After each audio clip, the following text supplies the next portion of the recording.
Salut la team, bienvenue sur la chaîne Crypto pour Plus. Nouvelle vidéo les amis. Voilà, enfin, voilà, le guide complet pour l'airdrop de zk5, il est enfin disponible, d'accord. Donc je vais vous expliquer un peu étape par étape comment est-ce que moi je travaille sur ce fameux airdrop, parce qu'il faut souligner que zk5 a levé plus de 400, je pense 480 millions. Donc c'est énorme, donc ça risque d'être le airdrop le plus gros franchement de la chaîne. Voilà que je vous présente. Donc n'hésitez pas, n'hésitez surtout pas. Et voilà, ne paraissez pas sur ce airdrop là. Il faut le faire et il faut le faire maintenant le plus tôt possible. Voilà. Donc c'est surtout pas un conseil en investissement. Voilà, c'est juste encore une fois une spéculation. Voilà, on espère que zk5 nous fera un airdrop. Voilà. Alors, très rapidement, la première des choses, les amis, vous connaissez la base. Il faut follow sur Twitter zk5 era. Ensuite, il faut essayer ici d'intégrer le Discord. D'accord, ça c'est très très important. Et en ce qui concerne le Discord, je tiens à souligner que voilà, c'est probable que voilà, vous ne puissiez pas intégrer parce que le Discord il est plein, il est vraiment plein parce qu'il y a énormément de personnes sur ce airdrop là. Donc au cas où ça ne passe pas, voilà, c'est pas bien grave, vous allez vous contenter d'avoir les informations en tenant compte du Twitter et du site officiel de zk5, d'accord. Alors ici, la deuxième des choses les amis, c'est d'utiliser le bridge de zk5 era. Voilà, donc pour utiliser ce bridge, il faut au moins avoir 50 $ parce que vous pouvez voir les frais. Parfois ça tourne entre 9 $ 71 ou 6 $. D'accord, donc c'est très très important d'avoir de gros fonds si vous voulez utiliser le bridge principal de zk5 era. Et moi dans ma stratégie, je l'utilise au moins une seule fois par mois. D'accord, parce qu'il y a Orbiter qui va nous permettre de faire les bridges avec moins de coûts pour se diriger vers zk5 era. Donc Orbiter, je pense ça prend 2 $. 2 $ à 2 $ 30 voire 3 $ pour faire le bridge. Donc il suffit ici d'être positionné sur une des blockchains que vous souhaitez. D'accord, et de vous diriger sur la blockchain de zk5 era.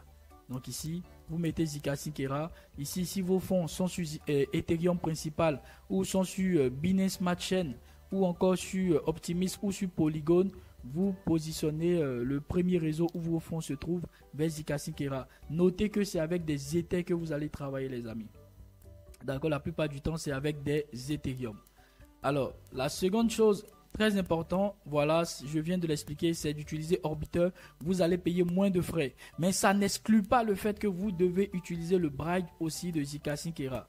D'accord? Donc une fois par mois, c'est largement suffisant à cause des frais. Orbiter, il est très très bien, voilà, il coûte moins cher au niveau des frais. Donc c'est lui qu'on va utiliser la plupart du temps pour transférer nos fonds vers une blockchain donnée, vers la blockchain de zk5 era. D'accord.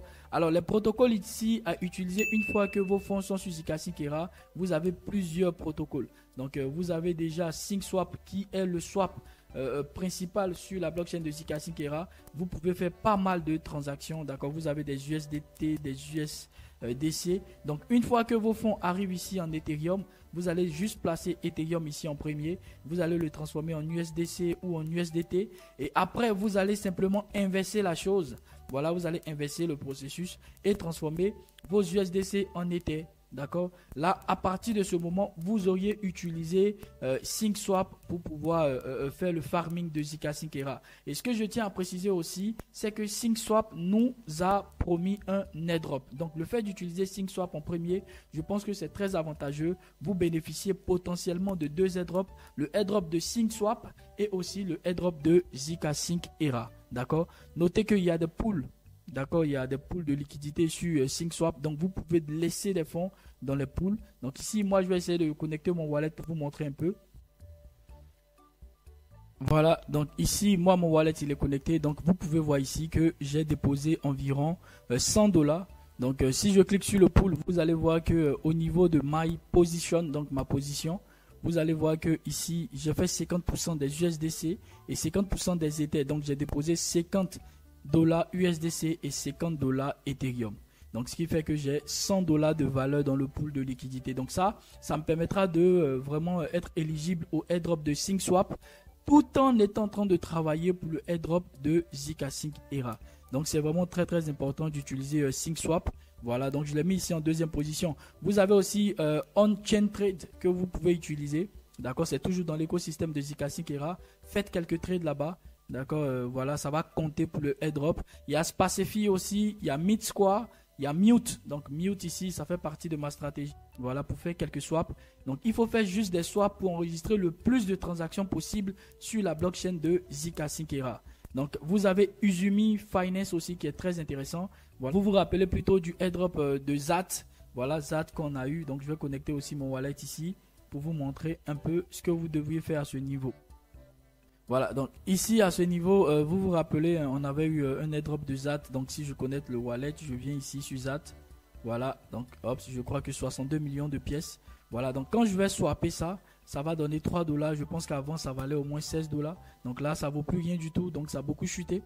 Voilà, la stratégie c'est de vendre dans le bull market. Donc ça ne me dérange pas. Mais juste pour vous montrer que si vous faites un seul swap ici sur Uzumi Finance, ça va s'enregistrer sur la blockchain de zkSync Era. Donc ce que vous voulez faire, c'est de faire le maximum de transactions en touchant le plus possible de protocoles. D'accord, en touchant le maximum de protocoles possible. Donc ici, moi, j'ai enregistré juste 6 à 7 protocoles. Mais il y en a d'autres que je vais vous montrer dans ma stratégie. Parce que tout juste en bas ici, voilà, je vous montre clairement ce que moi je fais. C'est ma routine en fait, quand je veux faire le airdrop de zkSync Era. Donc voilà les protocoles. Interagissez avec eux une fois que vous avez transféré vos fonds vers zkSync Era. D'accord, essayez de toucher à tous ces protocoles-là. Alors ici, vous pouvez aussi faire un bridge vers zkSync Lite. zkSync Lite, c'était en fait la version 1.0 de la blockchain zkSync. Donc là, on est passé à 2.0, donc on peut parler de zkSync Era comme étant la deuxième blockchain. Sinon, il y avait bien avant zkSync Lite. Donc il faut aussi utiliser zkSync Lite. Vous pouvez minter un NFT sur zkSync Lite. Vous pouvez trader sur ZigZiga. Donc je vous montre simplement comment on le fait. Alors vous vous mettez toujours sur Orbiter, c'est là, ça va vous coûter le moins de frais possible. Donc vous avez une blockchain où vos fonds se trouvent. Donc si je suppose que vous avez bien suivi le départ, vous devriez avoir des fonds sur zkSync Era que vous allez les transférer vers zkSync Lite. Donc vous allez vous positionner de cette manière-là. Vous voyez? Et là vous allez mettre les fonds que vous souhaitez envoyer de zkSync Era vers zkSync Lite. Donc ça va compter aussi pour le airdrop. Une fois que vos fonds sont arrivés sur zkSync Lite, vous allez tout simplement vous mettre sur zkSync Lite. Donc vous regardez bien le site, c'est litezkSync.io. Et donc vous allez connecter votre MetaMask. Vous voyez, donc ça vous demande de choisir un wallet. Vous cliquez dessus, vous choisissez MetaMask. Donc cette fois-ci, ici je vais le faire un wallet différent. Ici il faut se mettre sur la blockchain Ethereum, hein. Voilà, ici pour la première version, il n'y avait pas encore la version zkSync Lite en termes de réseau. Donc c'est pourquoi une fois que vous vous mettez sur zkSync Lite, mettez-vous sur le réseau principal qui est Ethereum Mainnet. Donc là je vais annuler simplement, rester sur Ethereum Mainnet. Je pense que ça devrait être bon. Oups. Voilà, donc ça procède. Voilà. Donc ici, voilà un peu clairement comment ça va se présenter. Donc ici, vous pouvez minter des NFT. Donc vous voyez clairement que moi, j'ai eu à créer pas mal d'NFT. Voilà, ce sont des photos personnelles. Donc vous pouvez aussi en faire pareillement. D'accord, vous pouvez minter des NFT et ça serait très très bien, ça va compter. Voilà, et vous pouvez faire quelques transactions. D'accord, n'oubliez pas, une fois que vos fonds sont sur zkSync Lite, n'oubliez pas aussi d'utiliser ZigZiga. Donc ZigZiga, le voici ici, ça va vous permettre en fait de faire du trading. Vous allez essayer de passer quelques transactions. D'accord, ça va compter pour le airdrop. Donc n'oubliez pas, le réseau zkSync Era, c'est le 2.0 de zkSync. On avait le 1.0 qui est zkSync Lite. Donc il faut aussi utiliser ça. D'accord, n'oubliez pas, vous pouvez aussi faire des dons avec le Gitcoin. Donc vous tapez gitcoin.com, vous essayez ici de faire un don via MetaMask en étant sur le réseau zkSync pour payer. Ça va aussi vous aider parce que ça va montrer à zkSync que vous participez, voilà, au lever de fonds sur les différents projets qui sont en train de se créer sur zkSync Era. Il y a une partie ici qui est le quiz. D'accord, du cours 3, donc le Zilay, le cours 3 il s'est transformé en Zilay. Vous pouvez répondre à pas mal de questions pour booster votre allocation au cas où. D'accord, donc soyez très actifs, faites une à deux transactions, transactions chaque fois minimum par mois ou par semaine. D'accord, et surtout faites-le avec du volume. Donc comme moi je parle de volume, utilisez au minimum 100 $. Sinon je vous dirais tout simplement d'utiliser 1000 $. Donc je vais vous montrer ici que moi aussi pareillement je dépose pas mal de fonds. Donc où est-ce que je peux voir mes fonds déposer? Les derniers fonds, vous allez voir historique, voilà, historique. Ok, donc ici vous voyez clairement qu'il y a 8 jours de cela, hein, Donc le 31 mars, j'ai eu à déposer 0,52 Ether. D'accord. Donc ici aussi 0,52 Ether. Donc ça, j'ai dû utiliser Orbiter. D'accord. Et j'ai minté dans le même temps 3 NFT. Donc c'est très important de déposer de gros fonds pour créer du volume. Ça va beaucoup compter pour le airdrop. Donc n'hésitez pas à le faire aussi. Alors ici, vous avez la version testnet. D'accord, donc la version testnet. Pourquoi est-ce que je ne vais pas trop entrer dans l'application des choses? C'est juste parce que je veux vraiment vous faire gagner du temps. D'accord, donc faut pas que la vidéo soit aussi trop longue. Beaucoup de personnes voilà, se plaignent que les vidéos sont un peu longues. Donc voilà, on va raccourcir. Je ne vais pas appliquer, mais je vais vous expliquer ce que je fais. Donc il y a une version ici qui est la version testnet. Vous pouvez utiliser le portail de zkasync.io, d'accord, en utilisant du Goerli Ether qui est fictif. Donc une fois que vous transférez vos fonds via le portal, vous pouvez réutiliser ici, comme je l'ai dit, les mêmes protocoles de la tâche 6. Donc ces protocoles qui sont ici, donc la tâche 5 plutôt, voilà, c'est la tâche 5, je me suis trompé. Donc vous pouvez utiliser ces Ethers fictifs là pour passer vers ces protocoles là, faire des swaps, faire des bridges en utilisant ces mêmes protocoles avec des Ethers fictifs. Là, ça montre que vous avez utilisé la version testnet, d'accord. Alors pour terminer ici complètement, les amis, voici mon circuit personnel. Donc ça, c'est le circuit que j'utilise 1 à 2 fois par mois. Donc je vais vous expliquer clairement comment ce circuit il fonctionne. Alors j'utilise Binance, donc vous connaissez Binance. Donc je vais utiliser Binance dans un premier temps pour transférer mes fonds vers mon wallet. Donc c'est bien ce qui est écrit ici. Je vais utiliser un exchange, donc ça peut être OKEx, peu importe. Et je vais transférer les fonds vers mon wallet. Donc ça peut être vers la Binance Smart Chain ou vers Polygon. Donc je vais transférer des Ethers vers Polygon, mais vers mon wallet. Alors une fois que les fonds arrivent sur le réseau Polygon, Ether Polygon ou Ether via la Binance Smart Chain, ce que je vais faire, je vais me mettre sur Orbiter Finance. Donc c'est pourquoi ici j'ai mis Orbiter. Donc vous connaissez Orbiter. Donc je suppose que moi, dans mon cas, j'ai utilisé Polygon. Donc ça va être Polygon via zkasync. Donc je vais transférer les Ethers. Vous voyez, c'est bien les Ethers que je vais transférer de mon réseau Polygon, là, de mon wallet, vers zkasync. Ensuite, ce que je fais, c'est d'utiliser SyncSwap. Donc ici, là, je vais utiliser SyncSwap et je vais faire quelques transactions. Donc je peux utiliser SyncSwap pour faire des trades. Donc quand vous mettez trade, c'est juste des swaps que vous allez faire. Donc en ce moment-là, voilà, mes Ethers seront ici et je vais les transformer en USDC. Je vais transformer des USDC qui vont devenir peut-être des BUSD. Voilà, des CBUSD ou des USDT. Et ensuite, je vais revenir maintenant utiliser ces USDT qui vont redevenir sous la forme Ethereum. D'accord? Et c'est grâce à ça que je peux encore me déplacer vers un autre protocole. Donc après, je peux venir sur Mute. Donc vous avez Mute ici.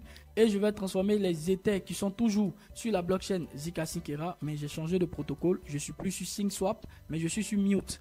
Et je vais transformer ces Ethers qui sont sur Mute là vers USDC, voilà, vers du USDC ou même vers du Wipe Ether.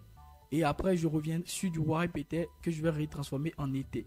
Il faut toujours que à la fin de l'utilisation du protocole, vous soyez sur la forme Ethereum. Vous voyez? Et une fois que je suis sur Mute, je vais maintenant aller sur Izumi Finance. Donc je reviens ici. Je vous ai parlé de Izumi Finance. Et je vais transformer cette fois-ci les Ethers que j'ai en USDC aussi. Donc ça peut être sous cette forme-là. Donc on va mettre Ether par exemple vers USDC. Ou après, je pourrais faire encore des USDC vers USDT ou faire des USDC vers des Ethers. D'accord? Ça me permet de créer du volume en utilisant différents protocoles, toujours sur la blockchain de zkasync. Donc, c'est ce qui va vous permettre d'avoir vraiment le maximum d'allocation. Après, j'utilise Velcore. Donc, Velcore, c'est ici. Donc, je suis toujours sur la blockchain de zkasync. Je vais venir sur la fonction. D'abord, je vais connecter mon wallet. Une fois que je suis ici, je vais aussi pareillement utiliser. Donc, ici, je vais utiliser. Donc, j'attends Ops. Voilà. Donc, je vais changer mes Ethers. Pas en VC, hein. Je vais plutôt les changer vers des stablecoins parce que je ne veux pas les changer en des cryptos qui vont trop fluctuer. Voilà, donc je vais les changer en BUSD et après je reviendrai faire BUSD Ethereum. Vous voyez, ça me permet d'utiliser ici Velcore qui est un protocole sur la blockchain de zkasync. Vous voyez, et donc je pourrais faire ici Pinata Cloud. Je l'utilise personnellement pour uploader des fichiers qui vont me permettre de pouvoir faire ce qu'on appelle des NFT. D'accord, sur la blockchain de zkasync cette fois-ci. D'accord. Je vais utiliser ici Orbiter pour quitter maintenant zkasync pour aller vers zkasync Lite. Vous voyez. Et une fois sur zkasync Lite, c'est pareil. C'est le même processus les amis. Je vous l'ai déjà montré. Je vais venir ici sur la partie NFT et je vais minter des NFT.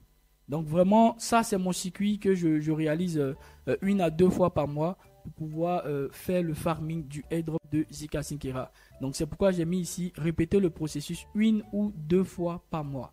D'accord. En fin de compte, je vais utiliser ici Zika Name Service pour pouvoir tout simplement acheter un domaine. Donc vous voyez ici que j'ai eu à acheter un domaine et ça date du 30 dans la même période que je faisais mon farming. Donc ici, je vais changer de wallet à chaque fois pour acheter différents domaines dans ma stratégie de multi-wallet. Donc si vous essayez voilà, de clairement suivre la vidéo, vous allez voir que c'est très simple dans l'application des choses. Et voilà, je vous laisse mon itinéraire au cas où vous voulez suivre personnellement ce que moi je fais. Voilà, donc les amis, c'est tout pour cette vidéo. J'espère que vous l'aurez aimé. Il y a pratiquement tout ce que vous voulez sur ce document. Vous avez simplement qu'à cliquer pour avoir différents liens et de faire vos swaps.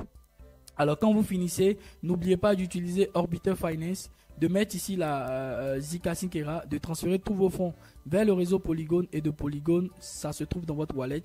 Les fonds se trouvent dans votre wallet, vous les ramenez tout simplement à Binance. Donc c'est clairement ce que moi je fais régulièrement par mois. Donc n'hésitez pas à me dire si vous avez des questions, des préoccupations en commentaire. Voilà. Et si vous ne comprenez pas quelque chose, je pourrai l'expliquer beaucoup plus en détail dans une prochaine vidéo. Merci et portez-vous super bien. Bye bye.